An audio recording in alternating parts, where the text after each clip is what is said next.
Halo sahabat, selamat berjumpa kembali di channel Analisa Stroke. Analisa yang berbasis pada pengalaman saya pulih stroke. Alhamdulillah, kali ini kita kedatangan tamu terhormat kita, yaitu Mbak Jessica dan Mas Reva Dimas. Halo Mas Reva. Halo Pak Komar. Mbak Jessica. Halo, selamat siang Pak. Kita dengan Mbak Jessica udah lama kenal ya. Iya betul. Bahkan saya sudah pernah berkunjung ke klinik Mbak Jessica ya di mana? Di Pasar Minggu. Pasar Minggu ya, iya. Cukup ramai tuh. Iya. Pada waktu itu ada acara apa ya kita ya? Zumba party ya.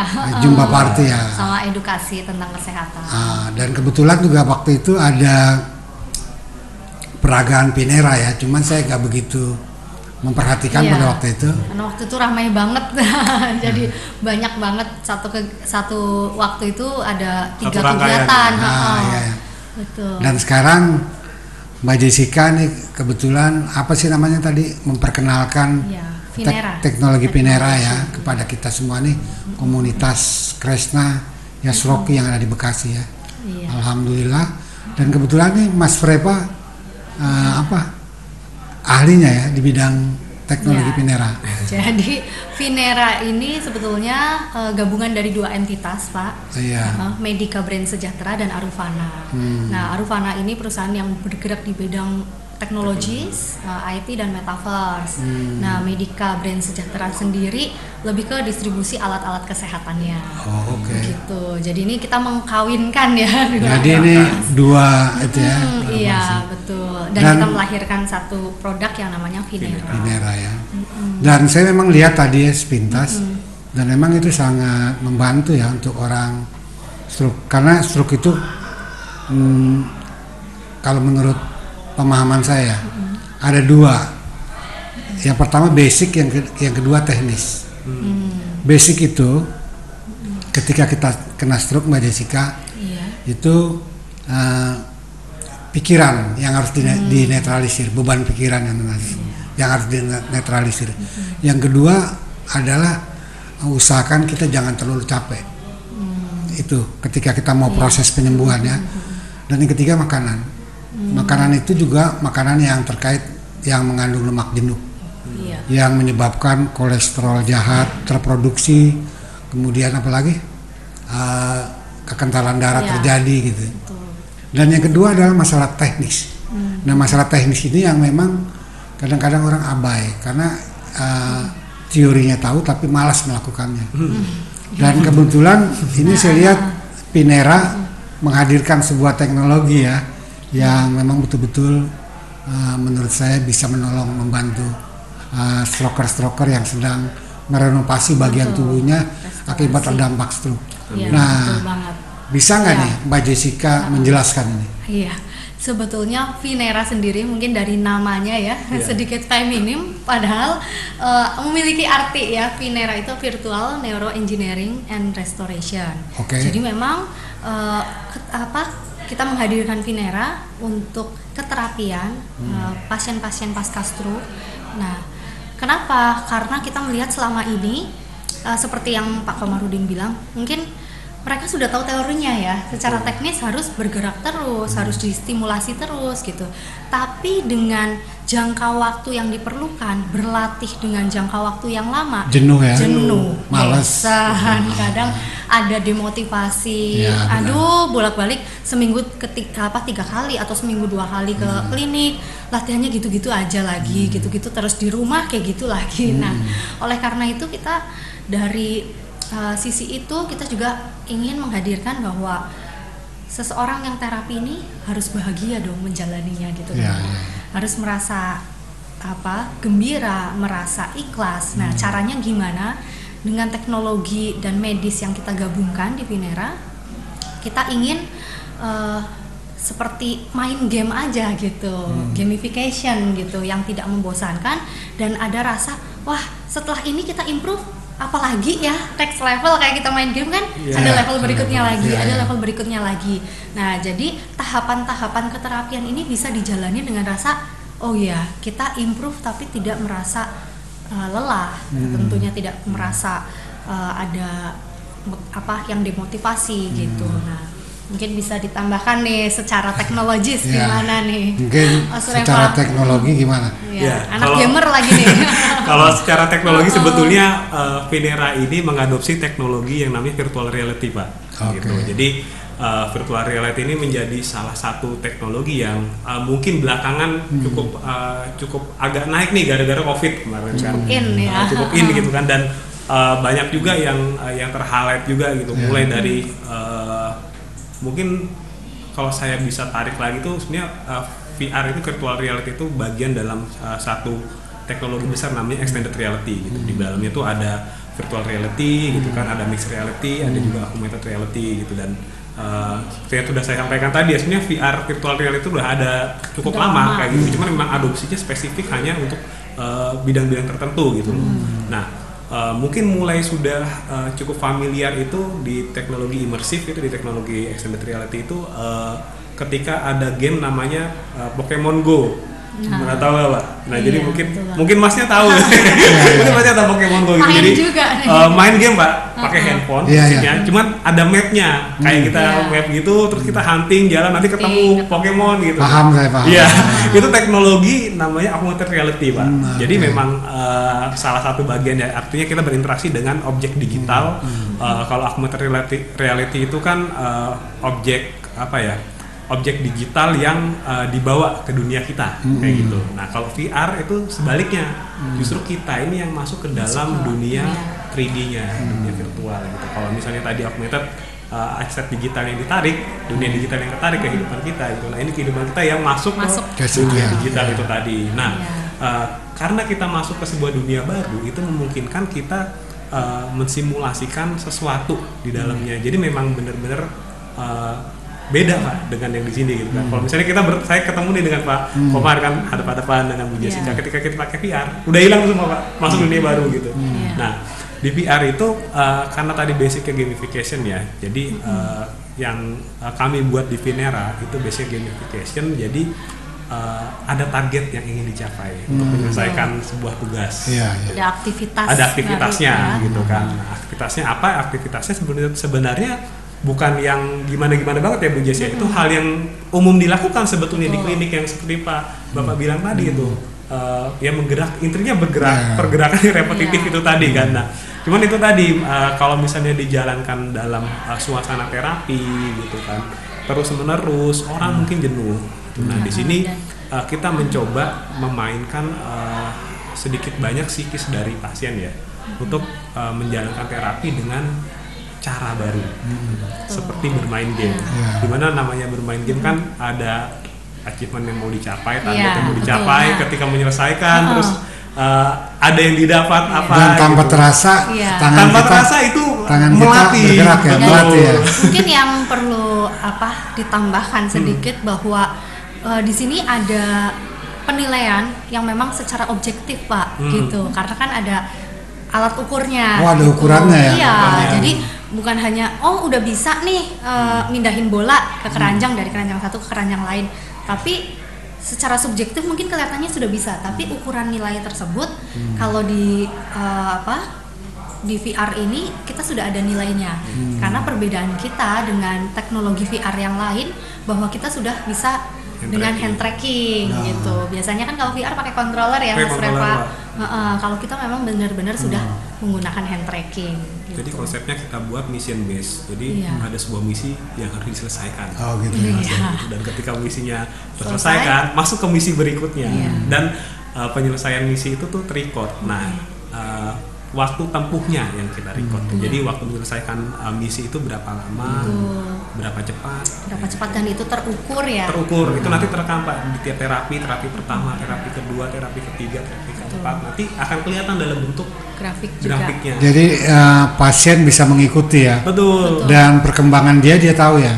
Iya, betul. Dan terrecord dalam data. Ya, jadi pasien sebelum terus setelah melakukan berapa kali terapi, improvementnya seperti apa terrecord gitu. Dan ini khusus tangan ya? Kalau sekarang memang kita fokusnya di upper extremity, memang di bagian atas, terutama tangan. Atas, iya. Dan tangan itu nanti minimal sejauh mana? Harus diuji dulu kah oleh Nah, biasanya ada kekuatan tangan kan dari 0 ya. Itu maksud saya. 1, 2, 3, 4. Nah, itu memang kami sebelum melakukan keterapian ini tetap harus ada assessment, entah itu dari dokternya, dokter saraf maupun dari operatornya, fisioterapis begitu. Karena kan ada yang masih lemah betul. Ada yang masih ngampleh tangannya, ada yang sudah bergerak tapi kaku gitu kan. Betul. Nah, itu nanti diukur itu ya. Nanti diukur, ada penilaiannya juga dengan kuesioner. Nah, setelah diukur baru nanti dokter tersebut peranannya untuk memilihkan kontennya, Pak. Oh gitu. Kalau yang masih 0 mungkin 1 ya, itu hanya menggeser kanan. Oh iya. Jadi kontennya disesuaikan dengan kondisi pasiennya itu. Iya. Nah, tapi kalau sudah improve, nah kita naikin levelnya lagi, berarti kontennya harus berubah. Nah, itu yang kolaborasi antara nanti dokter neuronya sama operator yang melaksanakan. Berarti dinamis sekali nih ya. Iya. Menyesuaikan itu tadi Pak. Jangan kalau misalnya biasanya sih yang kita lihat ya, karena udah cukup banyak kita tes ya Pak ya. Awalnya misi itu dibuat tidak sesuai dengan kondisi pasiennya. Kontennya terlalu berat. Nah, itu malah membuat pasien jadi gregetan, gemes dan frustasi gitu kan. Wah, akhirnya ini kita nggak bisa nih. Kita memang harus sesuaikan kontennya, kita perbanyak. Karena dia mungkin belum sampai. Betul, Pak. Tapi karena pengennya kan pengennya bisa gitu. Oleh karena itu, Vinera ini membuat konten yang sesuai dengan karakteristik juga pasien-pasien stroke gitu. Kalau kita hanya adapt game dari luar, itu beberapa kali malah yang nggak sesuai. Karena kalau basicnya game itu kan levelnya yang basic normal itu dipersulit gitu kan Pak. Sedangkan kalau teman-teman pasien stroke itu justru harusnya dipermudah gitu kan. Kalau misalnya main kecepatan tuh, kalau main game speednya ditambahin gitu kan. Nah, kalau ini speednya kita turunkan, menyesuaikan dengan. Jadi nanti prakteknya ketika pasien datang untuk ikut terapi ini, kemudian dia di assessment dulu. Betul. Dilihat tingkat kemampuan tangannya. Betul. Karena kami sendiri pun Vinera ini juga sebelum dilahirkan kita jauh tahun 2021, 2022 ya. Obrolannya dari tahun 2021. Dan kami juga sudah dapat permit dari Perdosni gitu, Perkumpulan Dokter Neuro Indonesia gitu. Jadi setiap konten-konten yang dibuat juga memang sudah sesuai dengan best evidence-nya, sudah sesuai dengan apa yang sudah ada aturan-aturannya gitu. Jadi ini sudah melewati penelitian ya? Iya, ada beberapa penelitian yang sedang jalan sekarang. Salah satunya di Rumah Sakit Muwardi Solo. Di rumah sakit mana? Muwardi. RSUD Dr. Muwardi. Oh, Muwardi ya, oke. Nah, jadi ini sebetulnya pribadi bisa nggak memiliki alat ini? Nah, itu untuk sekarang karena kan kita sebenarnya baru Pak, launchingnya itu baru di awal Oktober kemarin, 2023 gitu kan. Nah, jadi memang kita masih batasi sih sebetulnya untuk pemakaiannya ini, karena memang ini kan teknologi baru, inovasi baru. Nah, kita menjaga supaya ini tetap ada di tracknya dulu nih. Sesuai penggunaannya. Perlu ada yang tanggung jawab DPJP-nya ya. Kayak gitu. Jadi memang kita batasi dulu di rumah sakit dan klinik gitu. Jadi sekarang hanya di beberapa klinik dan rumah sakit. Iya, dan fase berikutnya memang kita harapkan karena sudah banyak animonya nih ya. Jadi ada home appliance namanya Pak. Nah, tentunya itu yang memang harus kita sesuaikan juga. Karena kan ada konten-konten yang memang bisa dilakukan oleh teman-teman pasca stroke tapi ada juga konten-konten yang memang butuh pendampingan gitu. Jadi nanti itu yang membedakan ya, tapi itu di fase berikutnya kita melihat animo yang sekarang ada tidak menutup kemungkinan nanti bisa dimiliki di rumah gitu ya oleh pasien. Itu di mana aja itu yang sekarang bisa kita pasien bisa dapat informasi?